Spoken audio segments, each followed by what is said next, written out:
Hello, welcome to El Paso Independent School District's Accent on the Arts. I'm Gail Manago, one of the facilitators for the El Paso Independent School District Fine Arts Department. And with me today is our director, Mr. Charles Angerstein. Thank you, Ms. Manago. I'm really happy to be here. Well, I'm delighted that you're here with me as well. We're here for one of our first monthly shows to tell you a little bit about the successes that our students have achieved in fine arts, as well as just what's happening in not only our department, but as well as all of the arts programs. Can you tell us a little bit, when we talk about fine arts, what are we really referring to? Well, fine arts covers a lot of areas. We have the music area that covers all our instrumental, which is band and orchestra and guitar, and vocal music. We also have drama, dance, and visual arts. And it covers a wide range. All of our high schools have fine art, all of the areas of fine arts. Our middle schools, we have, we just started the drama programs. So we have 5 middle schools that have drama. Great. They all have orchestra and band programs. In elementaries, we have music and visual arts in half of our elementaries, and we're growing every year. Oh, that's fantastic. And you spoke about the elementaries. We also have 2 mobile melody vans. You might see them. We have a Van Go, a visual arts program, and we have 2 teachers, and they actually go out to the various elementary campuses. So you might see them physically driving this van. One of them is a very large van where the students actually can go inside and have their art program. Correct. They go to all the 3rd grade. 3rd grade. And they go into the 3rd grade classes. They target the schools that do not have a art specialist. Right. We also have the Mobile Melodies program, and they target 2nd graders. And they go out. We have a big van, one big van that one of the ladies drives, and we have another lady that goes to those campuses, and it's targeted just for those schools that do not have a specialist on their campus. That's fantastic. So if you ever get to see them out there, we're really excited that these teachers are available and that the students get to really enjoy learning about visual arts and music. Can you tell us a little bit about the Fine Arts Department itself? Yes. Our department is actually on Donovan Street. Everybody thinks it's on Boeing. It's not. It's on Donovan. We have a repair shop there that we repair the musical instruments. It's an instrument repair shop. We have 7 employees that actually repair the instruments on site, and so the teachers bring them in. And we're kind of the envy of everybody in Texas. We have telephone calls throughout the districts in Texas that inquiring about how to get a program like that started. So we're very, very fortunate to have such a great repair shop in our district. That's great. And so you're mainly referring to the strings and to the brass, the woodwind Correct. Instruments. We do have a piano technician. But we also in the Fine Arts Department have a music library. Can you expand a little bit about that and tell us what's there? Yes, it's called the Music Library because we have an incredible assortment of music for instrumental music and vocal music. But we also have materials for visual arts. We have videos that teachers can check out. We have instructional materials that a regular teacher can go, and what I'm talking about, a classroom teacher, yes. I call them regular teachers, but they can go to our library and check out different materials that will help them teach fine arts within their lessons. That's great. I know that we even have some elementary music rhythm band instruments. That's yes. Rhythm sticks, triangles, bongos, etc. And it's a lot of fun to see those teachers come out. We even have small musicals, and many of our schools have performances, and we hope that you would take the opportunity to reach out to the PTA performances in our district and see what they have available. And we greatly enjoy the support that we receive from our administrators and parents especially.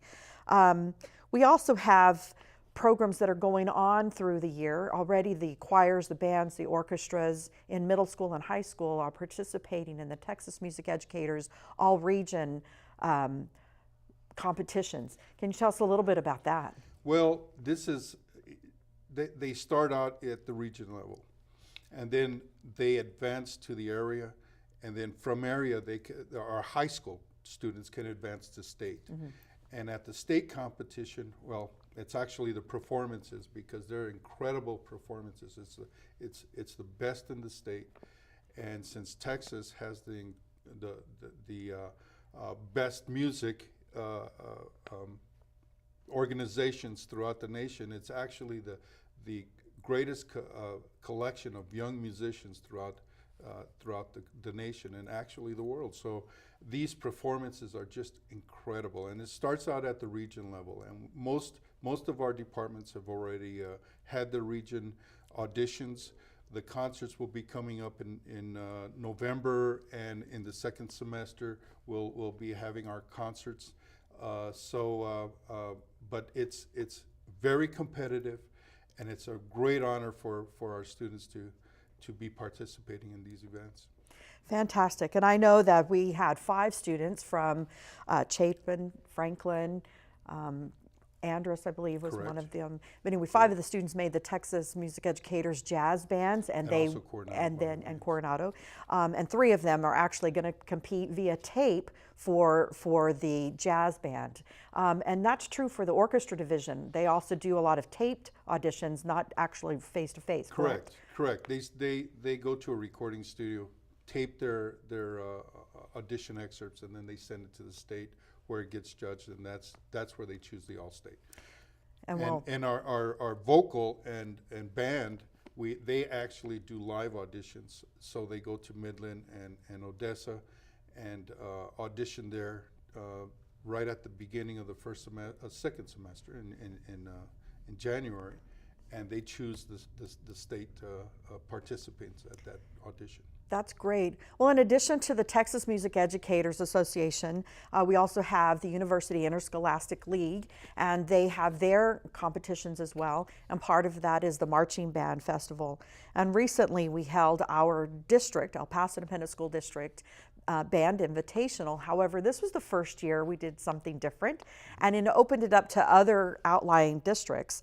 And we had 2 schools, Andrus High School and El Paso High School, that have now advanced to the area competition. And we actually have a video, a short clip that we'd like to share with you. Some of the other districts were Isleta and Socorro, Clint. I think we even have a clip of El Dorado. That was another band. And so we'd like you to enjoy a short clip of that.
Another really exciting thing that we have in our El Paso Independent School District is our use of technology. And we have the distance learning program, and it's just fabulous to see the guest artists that are allowed to come in. We recently worked with the El Paso Symphony and their outreach program. They brought Michael Gert, a renowned pianist, to Chapin High School, and along with him was Kenneth Raskin, one of the 6 guest conductors as they search for a new conductor for the symphony.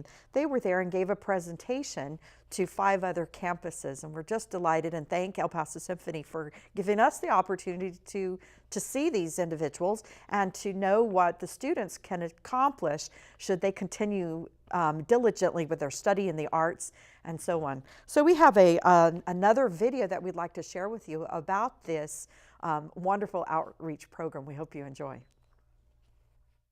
This piece I'm going to play for you is called The Banjo. And it's 150 years old, believe it or not, from New Orleans by the name of Louis Moreau Gottschalk. So you see, even 150 years ago, they knew something about music.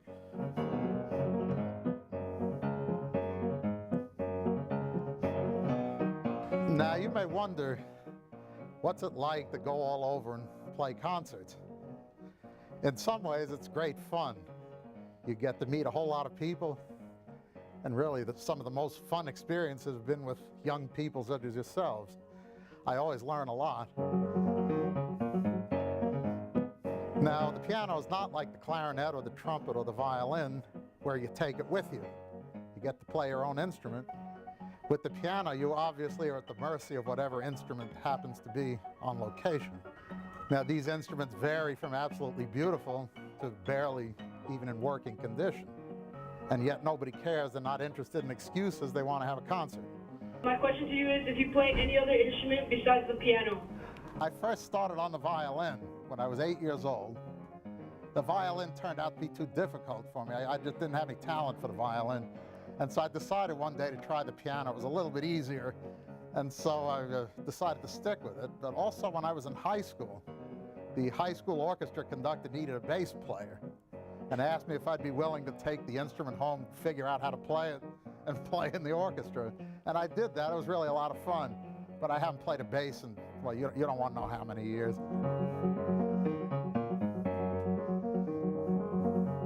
Yeah, maybe we should have our conductor, Ken Raskin, join the discussion. All right, don't go anywhere. Oh, I'm not going anywhere. All right. People think of classical music, as he was talking about at the beginning. Usually the first thing you think of is, oh, it's that old music. It's that stuff from a long time ago that we don't understand. Well, it's true. People have been making music, I don't know, probably back since the time of cavemen, right? When it was very, very simple, just rhythmic things. And we all, as humans, respond to rhythm. But then as time went on, music got a little more complex. And certainly the music for an orchestra, even though a long time ago orchestras were smaller than they are today, but we're quite often playing music that's over 300 years old.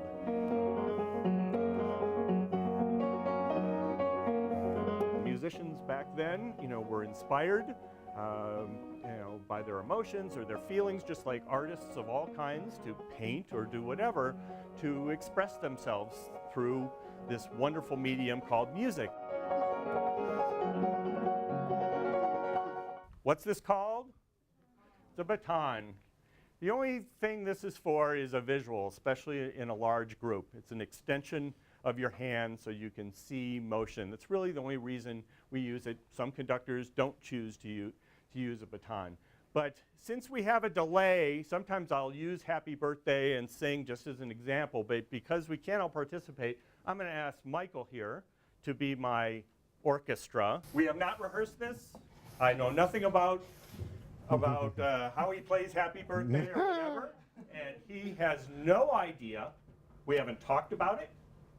We haven't discussed any aspect of this song, right? That's right. That he's going to play.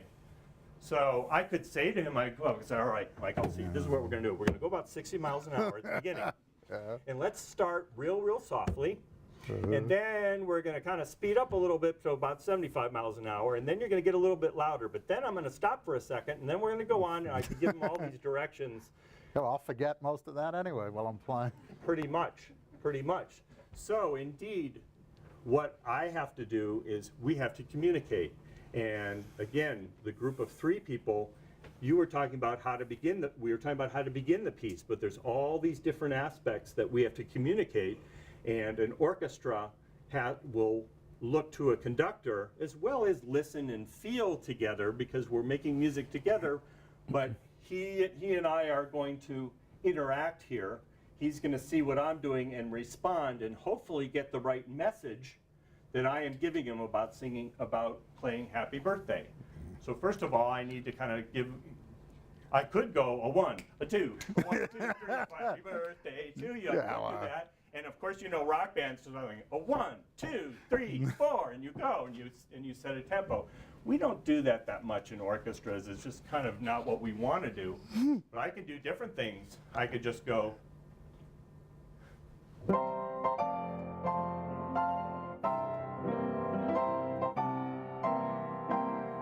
So, how did you know what tempo we were going? Well, I got it from the way you gave the preparatory beat.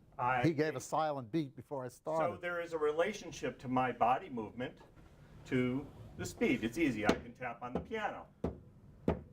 But I'm just moving my arms to the same beat. I could just kind of just do this. Ready? Sure. Try it again.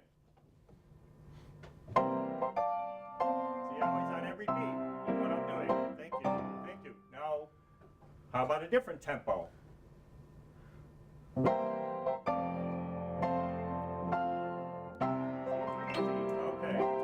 All right, wise guy. So that's a tempo. But you know, once I set that tempo, like do a march, you know, dee da da da ba ba, Stars and Stripes Forever. Yeah, well, once I can play you that start too if that you want. piece, you know, I'm gonna. Yeah, I can play it. No, happy birthday, happy birthday. He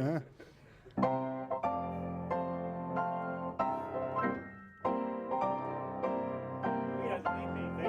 Thank you. He doesn't need me there. But what if I want to mess with the tempo? And I want to mess with the tempo. All right. So.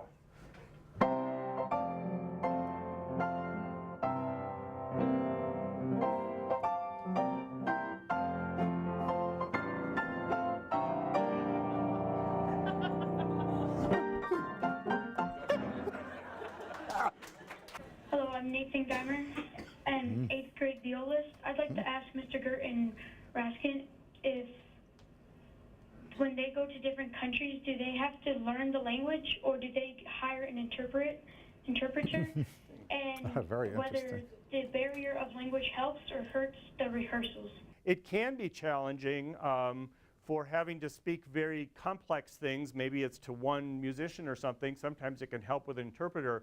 But what is really amazing, and this is to the big question about that music is so universal, in that you can go and you're playing this wonderful music by Tchaikovsky or Mozart, and with people you don't speak to, and I communicate the way I communicated with Michael and all of you doing Happy Birthday, you know. So you can do so much, and also there are terms in music that are common, especially music with Italian terms. So you can find that common ground in language. But again, there's a communication thing that even just visually and through musical terms you can pretty much get messages across. And again, of course, some interpretation can help.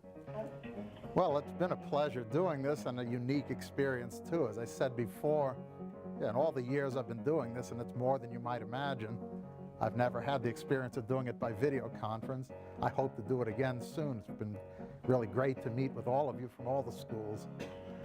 Very interesting questions. The thought I would like to leave you with is, in whatever your endeavor, whatever you're working on, but especially I can refer to as, in music and all about practice and all, and how hard it is, whatever, let your passion, let your joy, let your spirit guide you. People ask, how do you motivate a student to practice as a teacher? You can't. The only way I can motivate someone is to show my exuberance and my joy in this, and hopefully they'll share in that and feel it. If you feel that, it won't be hard for you to, you'll go home and you'll have to practice. You'll have to work, you'll have to study. Whatever the topic is, whatever your passion is, that's what I want to leave you with, and it's been great.